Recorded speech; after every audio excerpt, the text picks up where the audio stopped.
what you love, love what you do, 'cause love will return to you. Never give up, stay the fight, wear that hat with pride. You only need three things to succeed: a lot of try, a lot of heart, and guts. Hey everybody, Mike Burkholder, Contra Costa today. My guest today is Brian Oftedal of the East Contra Costa Fire Protection District, who is now the board president, and congratulations. Nice, thank you. It's been a long time coming. You've definitely proven yourself to be well involved in the district. You got a long history actually with the district. For those that don't know you, can you give a little background of who you are, where you came from, and what you're doing now? Sure, so my start in the district started with Bethel Island Fire Protection District back in the late 90s. I was a firefighter paramedic, part-time firefighter paramedic for Bethel Island Fire, and that was prior to the transition in 2002 when there was the merger of Oakley Knightson, East Diablo, and Bethel Island when they all consolidated. I was with them for roughly 2 years before I got a full-time job offer with the City of Oakland. I've been with the City of Oakland since 2000. I'm a captain and a paramedic for the City of Oakland. And reason that I left the district, I probably actually would have stuck around if those opportunities were available back then, but at that time it was primarily a paid-on-call district, and the opportunities weren't there. Now it is a full-time professional career fire department. So what's it like going from Bethel Island to City of Oakland? And I mean, obviously tall buildings, but what's kind of that difference there? Sure, so there are a lot of differences. I mean, we have a considerable number of more stations than we do out here. The response times are definitely, because of those increased stations, are a lot better than our current response times. We have fire engines right on our tail end, so if we make it to a structure fire, that next due fire engine is there within 30 seconds to a minute sometimes. Out here it could be 4 to 5 minutes, maybe even longer, before we get that next due apparatus. So that is a huge difference out here, and something that we are working on improving. And you even have other districts beating us to some of our own calls, depending on the location of a fire or an incident, which is kind of scary actually. Sure, so and that possibility is there. The way that the system is set up with automatic aid, there are those possibilities that we could have those resources from Antioch that are right there near the Brentwood border make it there prior to our apparatus arriving. So what made you want to get involved with the fire district? I mean, seems like things are going good in Oakland, and you know, I know you're from here in Oakley. Why'd you want to get involved? You know what, I think the timing was just right. There was an opportunity that became available with the City of Oakley for an appointed position. A seat had opened up. Currently we have a 9-member board. There's 3 members from Oakley, 4 from Brentwood, and 3 from, or actually 2 that are appointed from Contra Costa County. And I had seen the appointments and the seats become available in the past, and there was just never that, the timing was just never right. And it's just always, I'm involved, have my hand in a lot of different activities, a lot of different director work and associations on the side. And I've never quite had the time, and I still actually don't really quite have the time.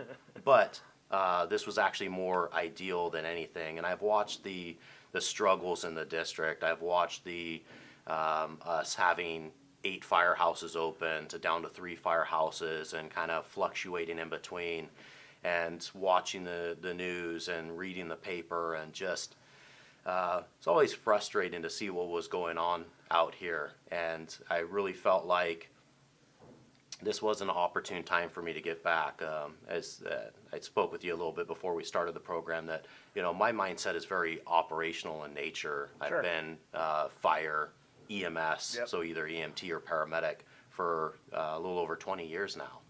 And so working in the field, working on an ambulance or working on a fire engine, working in a hospital, having that kind of mindset, it's a very different experience going from that operational mindset to more of a, and whether we call it political or more of a leadership role in city, kind of county government, fire districts, special districts, it is very different for me to change that mindset. So without kind of running all over that question, it felt like the opportune time for me to be able to come back and maybe provide some of the experience that I've acquired over the last 20 years or so, and hopefully be able to bring something to the table, which it seems like I'm finally able to work with some folks and actually bring something to the table. Sure. So, getting involved, what was kind of the most frustrating thing for you on the outside before you got appointed? What was just kind of the frustrating part for you that you saw that you wanted to come in and fix, or help fix, I should say? Sure. I think the amount of fire stations and apparatus that we have available is probably the most frustrating. Wishing that there was the money available to open up another station, to hire more firefighters, watching as many firefighters as we have that have left the district over the years because we haven't been able to compensate them appropriately. So folks have always been looking for other opportunities out there. I know that that's something that we're actively working on, is maintaining the current staff that we have here and keeping people in the district. But I know that we need to open firehouses. I wish I could do it tomorrow. I wish the funding was there and that we could make it happen. But it's very apparent that, and what we've been working on is really opening the books, really getting transparent, and getting through our audits, getting through our actuarial study that we're working on right now to really figure out where we are so we can be sustainable and move forward. Yeah, and that's one of the things I think that's been interesting this past 9 months to a year, is that Brian Helmick and staff and you guys through the finance committee have really opened up a lot of the books that really were just, I don't want to say they were hidden, but no one really understood them because money was in different places and it was unknown and it was kind of disorganized, and it's been like an act of labor just trying to get organized, and lo and behold, there's money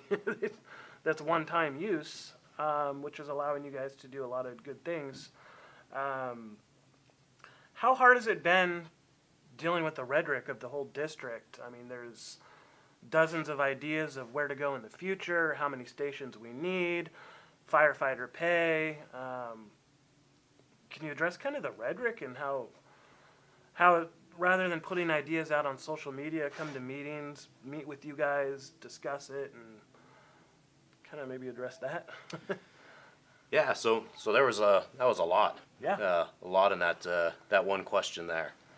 So yeah, I don't think we were as transparent as we could have been. I think that our website wasn't up to par. It wasn't where it should have been. I don't think that the materials were as accessible as they should have been, as they are today.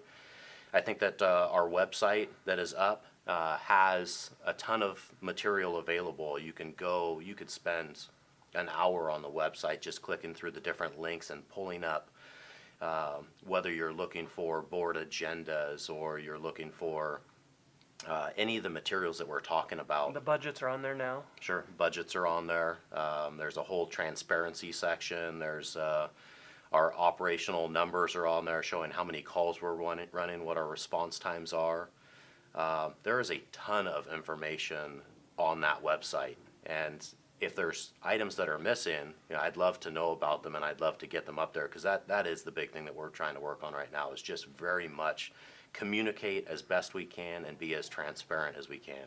Yeah, and I think with like a lot of people don't understand is when you say it's 3 million, 4 million, whatever the number is for a station to open, it's always a moving number based on retirement, salary schedules. I mean, there's a lot of factors that really it's hard to nail down a number, and it's just a moving target, which people don't like, but it's reality.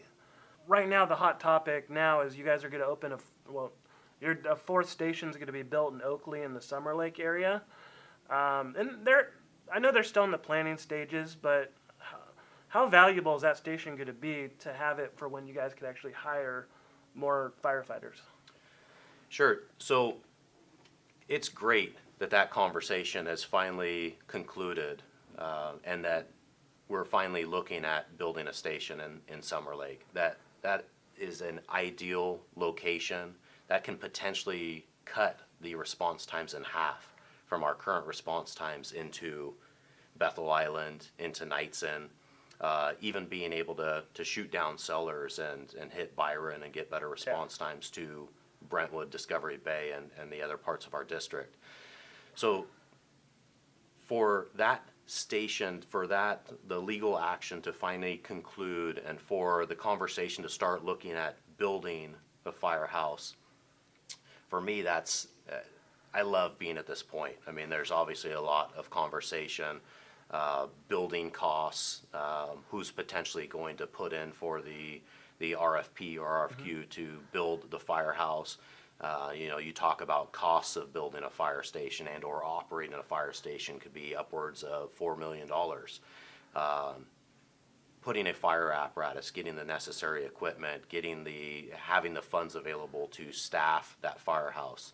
Those are conversations that aren't currently going on right this second. Looking at getting a builder and how much it would cost to actually build that firehouse, that's our first step. And then once we can get into that conversation, I think we're probably looking at roughly an 18-month time frame to get a firehouse built and get it up. Yeah, once it's built, that's a completely different conversation on how we get that staffed. So essentially, you guys have basically two and a half years to come up with new funding to get guys into that station, and then, you know, I know Brentwood wants another station, and they're gonna have to come up with kind of another concept of how to do that, whether Brentwood pays for it themselves, which I know is kind of in the talks, but hasn't really progressed far enough yet. So things are actually moving in the positive direction. I think a lot of that comes back to the organization that the fire chief and the finance committee have invested their time in the last year.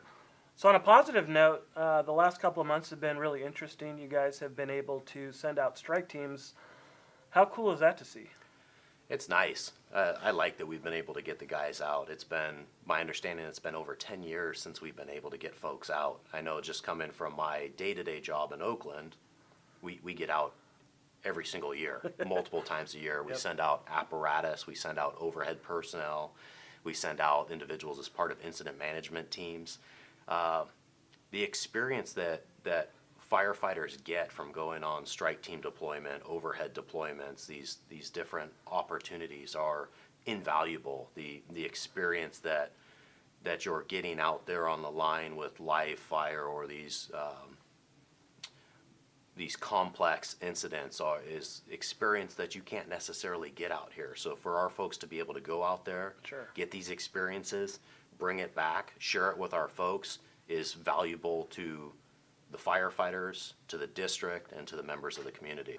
You guys did a really cool thing, just recognizing all the local businesses. And what was that like sitting there and they were naming off like what seemed to be dozens of businesses, and what was kind of your reaction to all that?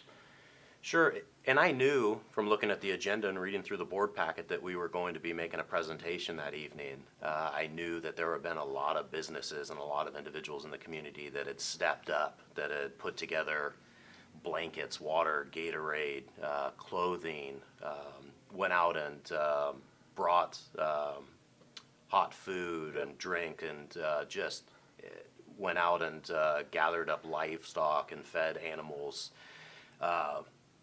Like I said, I knew that we were going to be making a presentation, that one of our battalion chiefs and captains had put something together. I didn't realize that it was going to be as great as it was. The amount of folks that had filled up our boardroom, and the recognition of those individuals, the businesses were, I mean, it was great. It was great to see, and just amazing to see our community stepping up and giving back to the local Napa, Sonoma County folks.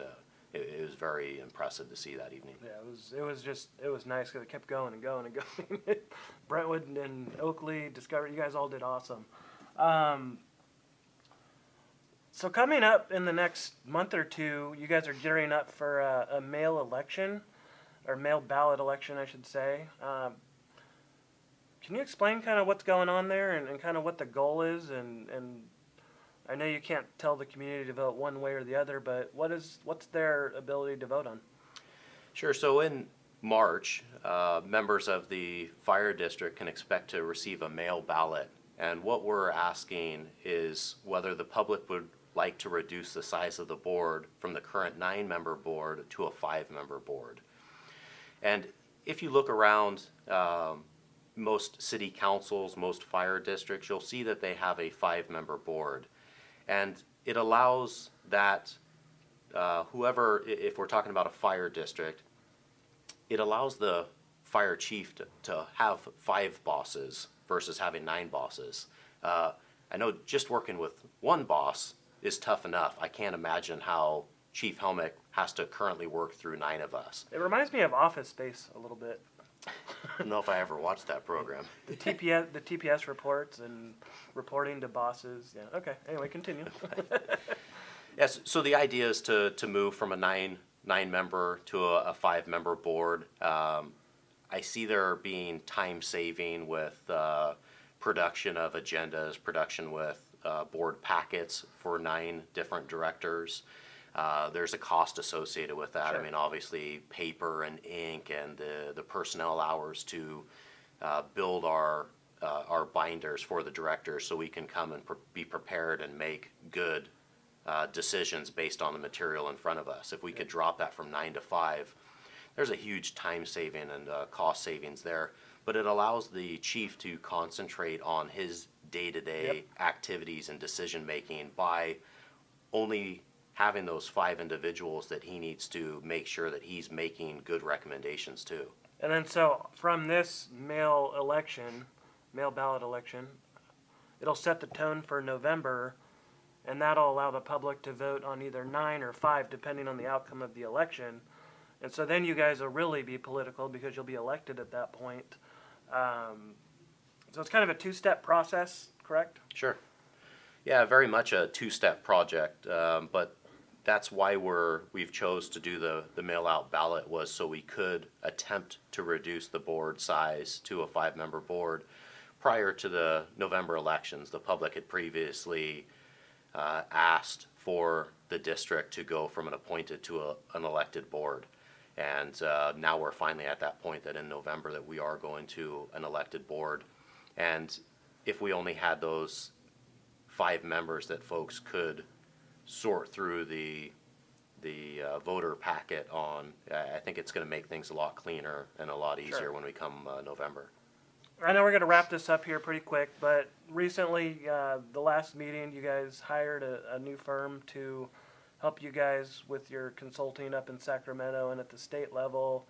Can you kind of explain the reasoning behind that? Because I know there's a lot of rhetoric online about you guys overspending, but what was the reasoning behind that? Sure, in that decision, there was a lot of conversation that even led towards looking at locking into a contract with Townsend Advocacy Group and having a seat at the table in Sacramento. The public interest groups that are out there have over and over said, no new taxes. We're already paying enough. We need to be able to live within our means. We need to be able to make this work, which is one of the reasons why we dropped down to 3 station, so we could be sustainable for 10 years. We could really open up our books, figure out where we're at. But knowing that there's the revenue that's coming in to be able to open up a station, it's not there. And the different, whether it been a district-driven project or it been the cities coming up with the UUTs, that the last 3, either taxes or like the UUT, they've all failed. I think it's been very clear that the citizens of Brentwood, Oakley, Discovery Bay, Marsh Creek, Morgan Territory, Byron, Bethel Island, everybody that we serve in this district, I think it's very clear that folks want us to try to figure out how we fund the district without asking for any more money. Mm-hmm. And this is one of our opportunities to be able to do it, because Townsend is not only going to get us a seat at the table in Sacramento per se, but they're going to be able to have a help us with a communication with, and whether it be mayors or council members or assembly members or senators or whoever it may be, that's another, it's an extension of Chief Helmick's office to be able to help us advocate and be able to speak directly to the district or about the district in our current situation, as well as something else that they bring to us is the ability to do grant funding and or look for grant funded opportunities for us. How vital was that finding and getting grants? Was that part of the conversation? Was that kind of if they didn't do that, it's kind of the deal breaker type of thing? Because it would seem to me like they get one grant, they pay for themselves. And it's very true. They could very easily pay for themselves with just one grant. So they are, the cost of bringing them on board is $60,000 a year. Mm-hmm. And the contract is a 1-year contract with the opportunity to extend an additional 2 years. So that maxes out at $180,000.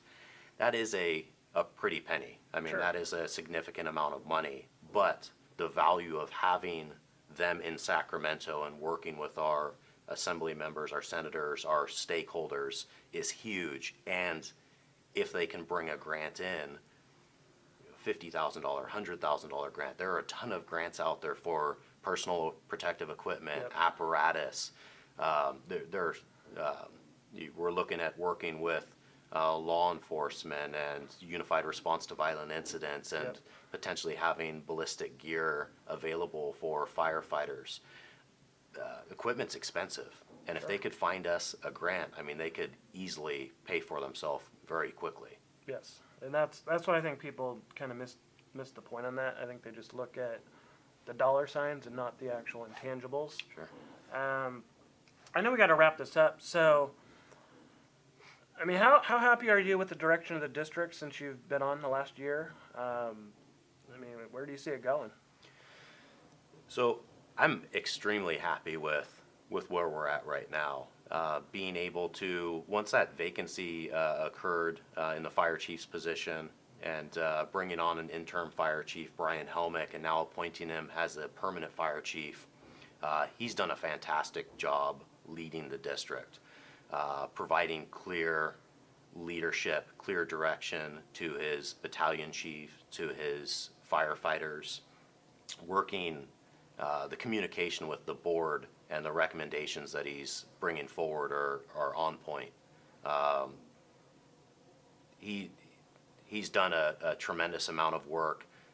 His vision is very forward thinking. I know he would love to be a lot further ahead than he's at right now, but you know, we've got an office with a fire chief and a administrative assistant, and now we've just brought on another administrative assistant, which is helping us get a lot of the deliverables so we can get through these different audits and actuarial studies and get information out there. But I'm very happy with where we're at right now, and I definitely see the vision of the fire chief.